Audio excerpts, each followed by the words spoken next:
Ako si Maria at ito ang aking kwento.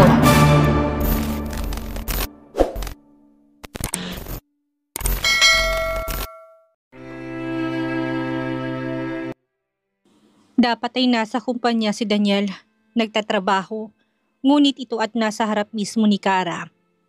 Galing ka pa sa office? Aniya, kahit halata naman sa suot nitong three-piece British suit. Kaya hindi katakatakang marami ang napapalingon kay Daniel. Pero sa halip na sumagot ay pinagmasdan na muna nito ang movie poster na nakapaskil. Gusto mong mapanood? Naikuyom ni Kara ang kamay na may hawak na tiket sabay iling. Ano? Gusto ko lang bumili ng maiinom, dahilan niya. Nagtagal na munang titig ni Daniel bago umalis para bilhan siya ng maiinom. Pagbalik ay may dala na itong malamig na inumin. Manood tayo ng movie. Bahagyang lalaki ang mga mata ni Kara sa narinig. Ito ang unang beses na nag-aya si Daniel na manood ng pelikula. Kung dati pa siguro'y baka isang buong linggo siyang hindi makakatulog sa sobrang kilig. Pero ngayon ay wala na siyang maramdaman. Parang bawat gawin nitong kakaiba ay pagdududahan niya. Gusto mang tumanggi ni Kara ay pagbibigyan na lamang niya ang nais nito. Sandali at bibili ako ng tiket. Aniya, inabot naman ni Daniel ang paper bag upang hindi na siya mahirapan sa pagbitbit. Ngunit nabitawan ni Kara at nahulog. Tumapon sa sahig ang biniling black lace panties at brasier. Bago pa may makakitang ibang tao ay mabilis nang pinulot ni Daniel ang underwear. Maging si Kara ay nakipulot na rin. Saglit pang nagtagpo ang tingin nilang dalawa. Bagong bili mo? Ani Daniel na nakataas pa ang isang kilay, tumayo naman siya. Kasama kong bumili nito si Lorin. Ano sa tingin mo, bagay ba sa akin? Napatiimbagang si Daniel. Simula nang maikasal sila, hindi niya nakitaan ng ganitong side si Kara. Maaaring dahil hindi naman niya talaga napupuna kahit noon pa pero ngayon, ay hindi na maiwasang lumikot ang imahinasyon. Naisip niyang suot ni Kara ang lace underwear. Nang mapulot at maibalik lahat sa paper bag ay pasimpleng humaplos si Daniel sa behind nito sa kabumulong. Try mong isukat sa harap ko mamaya sa bahay para malaman natin kung bagay sa'yo o hindi. Napalunok ng laway si Kara. Nagsising nagtanong pa. Sa kalagitnaan ng palabas ay nag-ayang umuwi si Daniel. Habang nasa sasakyan at tahimik na nagmamaneho ang driver, ay pinindot niya ang button para umangat ang car partition. Nang tuluyang sumarat wala ng pagkakataon ng driver na makita ang likod ng sasakyan, ay ginawa ni Daniel ang kanina pa gustong gawin. Ang halikan si Kara. Pag uwi natin, isukat mo lahat ang binili mo. Gusto kong makita. Aniya. Kahit hindi naman sila nakikita, hindi maiwasan ni Kara ang mapatingin sa gawin ng driver. Hindi ka na babalik sa office? Bumaba ang tingin ni Daniel sa leeg at napahaplos. May meeting dapat siyang dadaluhan, ngunit nang malamang umalis ng bahay si Kara hindi na siya sumipot.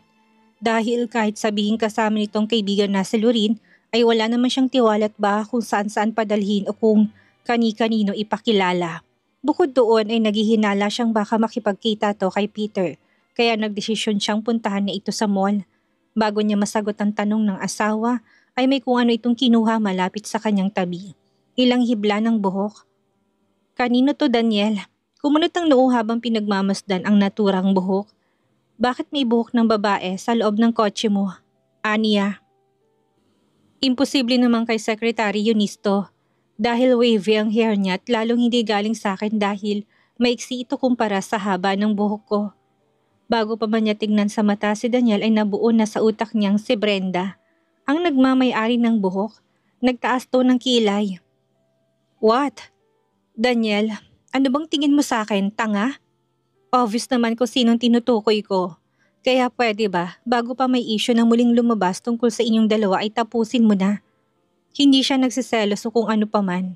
Ang kanya lang ay dapat nitong alagaan ng reputasyon dahil siya rin ang kaawa-awa kapag tuluyang hindi napigilan ang pagkalat ng balita tungkol sa babae ng asawa.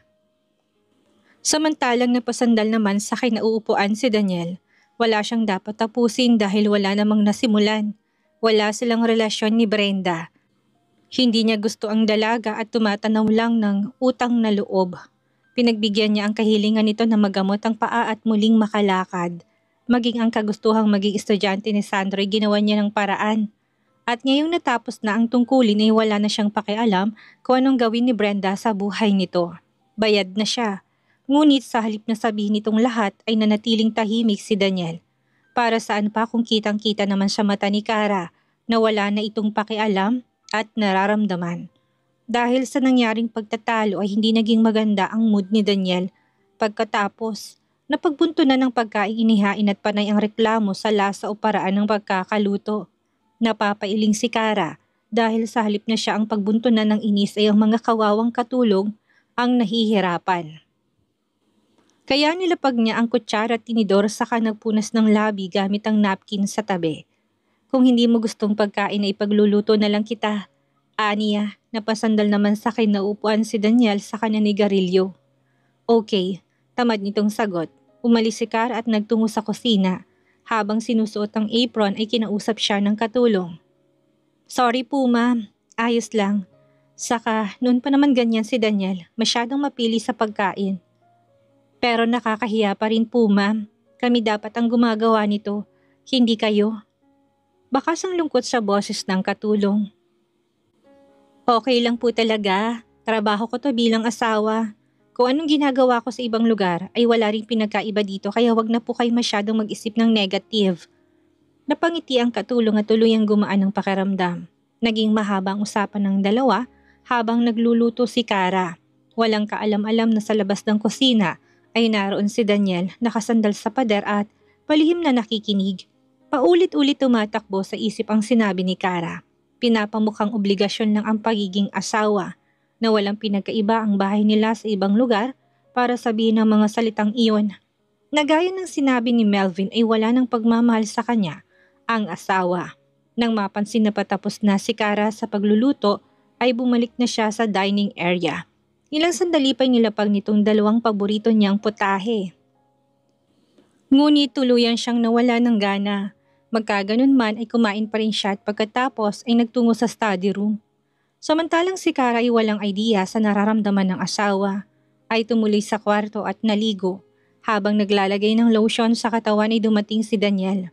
Hinanda na niya ang sarili sa maaring gawin. Kapag iritado ay saka ito naglalabas ng frustration. Pero walang nangyaring na nakapagtataka. Bigla niya tuloy naisip ang sinabi ni Lorene na baka nasa menopausal stage ang asawa. Magkaganon man ay nakahinga ng maluwag si Kara at nagpa siya na magpahinga. Tumabi naman si Daniel at sabay silang natulog. Ngunit ilang minuto pa ang lumipas ay bigla na lang ito nagmulat ng mata at nilapitan ng basurahan. Pinulot ang nagkapunit-punit ng movie ticket. Nagsinungaling si Kara kanina sa mall. Kinaumagahan ay hinanda ni Kara ang susuotin ng asawa. May importanteng meeting sa kumpanya kaya siniguro niyang maayos ang suit nito. Tinulungan pa niya na ayusin ang korbata ni Daniel kahit na hindi mapirmi ang kamay sa kakahaplos, sa bewang at puwetan niya. Sinaway niya nga at baka malate ito. Nang makalis ito ay sandali siyang nagpractice ng piano at violin. Pagdating ng tanghali ay umalis siya upang makipagkita kay Nathan para pag-usapan ng pagtatrabaho niya sa ilalim ng tinatayong grupo ni Sandro. Next year ay mag-held ng hindi bababa sa 20 classical concerts si Mr. Sandro, mostly sa ibang bansa. At ang gusto niya ay ikaw ang isa sa magiging highlight ng bawat concert, ani ni Nathan. Sa'yo ko pa lang ito sinasabit baka magtampo ang ibang performer sa ibinibigay na privilege ni Mr. Sandro. At saka humirit, magtatampo na ba ako? Kami laging magkasama pero ikaw ang laging bukang bibig. Paborito ka talaga. Natawa si Karet sa kabinasa, ang kontrata sa harap, napangiti naman si Nathan at nangalumbaba sa harap nito. Medyo busy si Mr. Sandro kaya inutusan niya kung sa akin ka makipag-rehearse. Talaga? Kaya mo pa? Biro ni Kara. Magaling din kasing tumugtog ng instrumento si Nathan. Pero mas gusto lang nitong maging assistant/manager. Pabiro niyang kinurot ang pisngi ni Kara. At talagang nangaasar ka pa ha? Ani Nathan. Siya nga pala, bago ko makalimutan, may magaganap na banquet pagbalik ni Mr. Sandro. Balak niyang ipakilala sa public ang kukuning musician at kasama ka doon. Kaya umatan ka ha? Siyempre, pupunta ako, ani Kara. Ilang minuto pang nag-usap hanggang sa magpa siyang umalis at sabay pang lumabas sa coffee shop. Parehong nagtatawanan ng ihatid sa sakyan si Kara. Walang kaalam-alam na may palihim na kumukuha sa kanila ng litrato. Ngunit ang likuran lamang ni Nathan ang nakuhanan. Pagkasakay sa kotse ay nagtanong ang driver. Babalik na po ba tayo sa subdivision, ma'am? Dumaan na muna tayo sa ospital. Matapos ay kinawayan si Nathan bilang pamamaalam. Kalahating minutong lumipas nang marating sa ospital.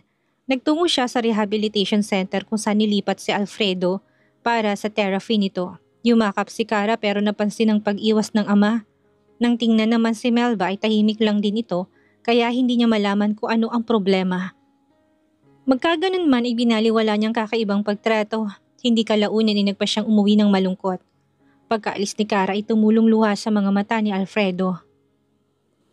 Nalaman niyang bumalik na ang anak kay Daniel kapalit ang paglaya ni Topher.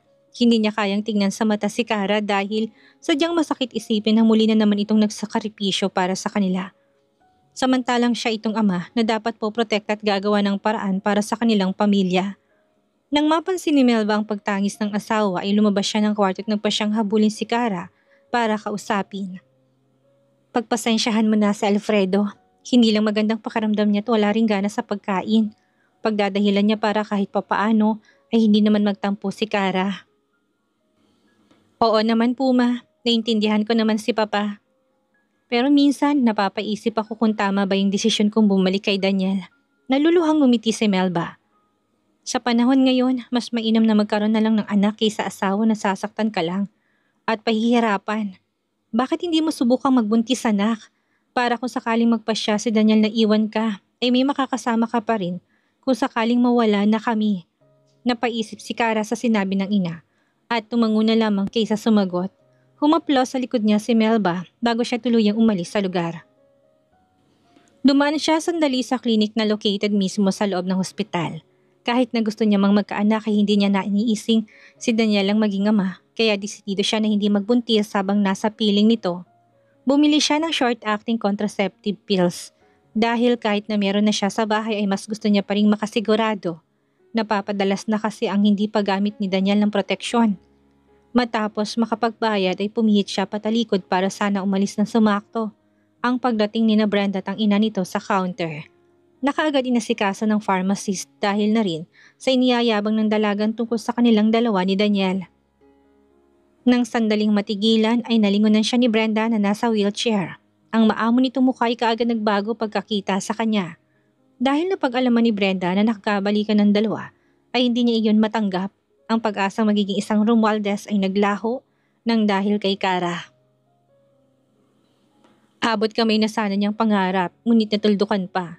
Bumitaw sa wheelchair sa Lorna at nilapitan si Cara. Ang kapal naman ng mukha mo para magpakita dito. Matapos ng ginawa ng magaling mong ina sa anak ko. Napailing naman si Cara at nagpa siyang umalis kaysa harapin ng mag-ina. Ngunit hindi pa rin tumigil si Lorna. Hindi nangangahulog ang ikaw ang asawa ay mahal ka na niya. Tandaan mong lamang ang anak ko kumpara sa'yo. Lahat ng hilingin ni Brenda ibinibigay ni Daniel. Musician ka, hindi ba? I'm sure nakilala mo si Sandro. Alam mo bang isang sabi lang ng anak ko ay kaagad ipinakilala ni Daniel sa sikat na may estrong yon? At nagbigay pa ng pera para lang masigurong tatanggapin si Brenda. Ganun kahalagang anak ko. Ikaw, nagawa na ba sa'yo yon ng asawa mo? Bored lang itong tinignan ni Cara maging si Brenda at saka umalis. Wala siyang panahong makipagtalo sa mga ito. Nainis naman si Lorna sa pambabaliwala kaya hinablot niyang braso ni Cara sanhi kung bakit nahulog ang bag nito sa sahig. Kumalat ang laman sa loob at nakita pa ang bote ng contraceptive pills. Nakita rin yun ni Brenda na hindi napigilang magtanong. May nangyayari sa inyo ni Daniel? Hindi siya makapaniwala na kayang gawin sa kanya to ni Daniel. O maaring kagagawa naman ni Cara. Malamang inaakit nitong lalaking mahal kaya may nangyayari sa dalawa. Nanggagalaiti siya sa selos dahil dapat siya yung nasa pwesto ni Cara. Hindi na siya kontento sa pag-i-imagine na may nangyayari sa kanila ni Daniel. Gusto niya ay yung totohanan at hindi na lamang imahinasyon. Nasa ganun silang tagpo nang dumating si Daniel at Eunice. Una nitong napansin ang bote ng contraceptive pills at nagtaas ng kilay kay Cara. Habang mabilisan namang pinulot ni Eunice ang bote at bag. Ma'am, ito na po yung bag niyo, saad ng sekretary. Nagpasalamat naman si Cara at sa kabinalingan ang asawa. Mauna na ako at baka may kailangan pa kayong pag-usapan. Ngunit mabilis siyang napigilan ni Daniel sa braso na kagad niyang binawi. Walang salita na sumunod naman ito sa pag-alis niya. Napanganga si Brenda, maging si Lorna. Hindi na makuhang makapagsalita para pigilan si Daniel. Habang si Eunice ay sarkastikong sinabihan ng mag-ina. Umayos kayo kung ayaw niyong tanggalin ni Daniel ang suporta sa pagpapagaling ng paa mo at maging ang tulong na ibinibigay kay Mr. Sandro. Ubusin niyo pang pasensya niya, siguraduhin iiyak ka. Ngunit sa halip na pagtuunan ng pansin ang sinabi ni Eunice ay itong tinanong ni Brenda. Papaano may nangyayari sa kanilang dalawa? Talagang hindi matanggap ang katotohanan. Nagtungo sa elevator si Kara, hinihintay na bumukas ang pinto hanggang sa naabutan ni Daniel. Bakit ka bumili ng panibagong contraceptive pills? Meron ka pa sa bahay at gawa yun sa Romualdez Pharmaceutical. Daniel, magkaiba man ang gumawa, pareho pa rin ang purpose. Pagbukas ng elevator, humakbang siya papasok.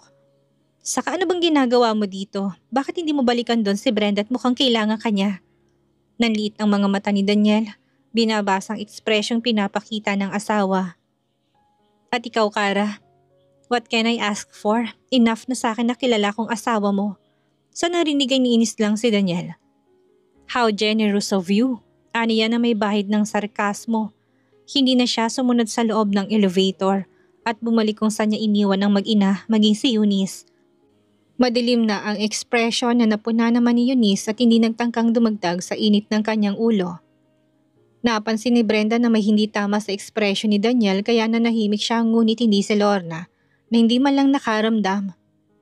Daniel, alam kong walang tsansang maikasal kayo ng anak ko pero baka naman gusto mong pag-isipan. Ma! Hiyaw ni Brenda.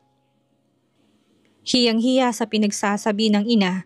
Sa totoo lang ay napapansin niya namang magkaiba ang pagtrato nito sa kanya at kay Kara. Pero hindi niya akalaing mag-iiba ng gano'n ang pagtingin ni Daniel sa asawa. Ngayon niya napagtanto na ang tingin nito sa kanya ay simple lang kumpara kay Kara na mahalatang may konting lambing. The way a man looked to his woman.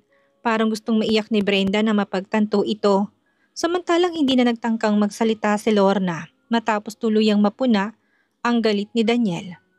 Eunice, ani Daniel, sa susunod ay bawasan mong ibinibigay na allowance sa kanila. Nang marinig yun ni Brenda ay bigla siyang namutla sa kaba. Sa loob ng 3 taon ay nabuhay ang pamilya niya na masagana dahil sa tulong ni Daniel. Nasanay na sila sa maginhawang buhay at hindi na nais pang bumalik sa dating pamumuhay. Sa oras na higpitan o tuluyang tanggalin ni Daniel ang ibinibigay nitong allowance ay siguradong mahihirapan sila. Ni ang pagbili ng gusto niyang bag na gaya ng dala ni Kara ay hindi niya na magagawa pa kapag nagkataon na totohanin ang babala. Daniel, sorry, aksidente lang yung nangyari kanina. Hindi sinasadya ni Mama ang ginawa niya kay Kara. Paghingi niya ng paumanhin. Ngunit nanatili pa ring malamig ang tingin ni Daniel sa kabila ng sinabi ng dalaga. Ayoko nang mauulit pa yon, babala pang mulit saka umalis. Nang tuluyang mawala sa paningin si Daniel at Eunice ay binalingan niya ang ina. Ma, hindi kasi kayo nag-iingat. Yan tuloy nakita pa niyang ginawa mo kay Kara. Muntik pa tayong mapahamak. Nagalit na tuloy siya sa akin ngayon. Malalim ng gabi nang makauwi si Daniel pero hindi na muna siya lumabas sa sasakyan para manigarilyo. Kahit kanina pa hindi maganda ang pakiramdam, matapos ay saka siya pumasok sa bahay at tinanong si Kara. Nasa taas po sir. Nang makarating sa kwarto ay nakita niyang nasa sofa ang asawa. Natutulog habang may hawak na libro.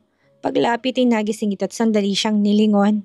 Hinuba ni Daniel ang suot na suit at pagod na napasandal sa kabilang bahagi ng sofa. Napapalunok ng laway dahil nanunuyot ang lalamunan. Halata man ng pagod sa itsura hindi maikakailang gandang lalaki nito. Napakurap pa nga si Kara na muntikan pang mamesmerize sa itsura nito. Kaya maraming naghahabol eh. Bulong niya na kinalingon ni Daniel. Pakimasahe nga yung sintido ko't kumikirot. Anito sa namamalat na boses. Tinabi naman ni Kara ang libro saka lumapit para hilutin to. Ngunit paglapat pa lang ng kamay sa balat ng asawa ay kagad niyang napuna na mainit ito. May lagnat ka. Ninulat nitong isang mata at dumapong isang kamay sa patan niya. Daniel, huwag kang magulo, saway niya. Hindi ito madaling magkasakit pero kapag nilalagnat, ay ginagawang mga bagay na gustong gawin. Madali ring mairita kaya hinahayaan ni Kara na kaysasabayan ng init ng ulo. Pero mukhang iba ang tama ng sakit nito ngayon. Bakas ang iritasyon sa mukha at galit na sinabi ang, "Why, you don't want to do it with me?" Napapailing na umalis si Kara at kinuha ang thermometer sa drawer para alamin ang temperature nito. Pagbalik ay hinila siya at pinaupo sa kandungan nito. Hindi na rin siya umapila at pinagbigyan na ng gusto nito habang kinukuna ng temperature. Asiwa man sa posisyon ay binaliwala na lamang ni Kara hanggang sa muli na namang maging magulo. Humaplos na naman ang malikot nitong kamay pataas sa bewang. Pagtunog ng thermometer ay kaagad lumayo si Kara. 39 degrees. Sandali at kukuha ako ng gamot. Gusto mo ba ng soup? Sa halip na sumagot ay nanatiling malagkit ang tingin ni Daniel sa kanya. Maging ang paghinga ay mabigat. Gusto niyang isipin na dahil sa may sakit ito, pero hindi niya rin maiwasan na mag-isip ng ibang dahilan. Lumabas siya, tinutusan ng Katulan na magdala ng sopas sa kwarto. Matapos saka binalikan ng asawa sa sofa pero may distansya. At naroon na naman ang kakaibang tingin ni Daniel. Bakit ayaw mong lumapit? Natatakot kang makita tayo ng katulong na may ginagawang milagro? Nanliit ang mata ni Kara. Ano bang sinasabi mo? Wala naman tayong ginagawa. May sakit ka kaya hindi pwede. Kaya ko naman kahit nagdideliryo na ako. Pagyayabang pa ni Daniel. Saka, ano bang kinatatakot mo? Matatanda ang mga kasama natin dito sa bahay. Hindi na bago sa kanila kung ano man ang gagawin natin. Akmang aabutin, ngunit mabilis na itong lumayo at muling lumabas ng kwarto. Sa kusina naghintay si Kara para maiwasan ang gusto nitong mangyari. Nang makuha ang kailangan ay bumalik siya at naabutang natutulog sa sofa ang asawa kaya hinayaan na lamang niya. Madilim na nang magising si Daniel at eksaktong kabubukas lang ni Kara ng ilaw kaya bahagya siyang nasilaw. Nang mapansin siyang nagmulat ng mata ay binigyan itong mainit-init na sopas. Kahit walang gana ay kumain siya para makainom ng gamot.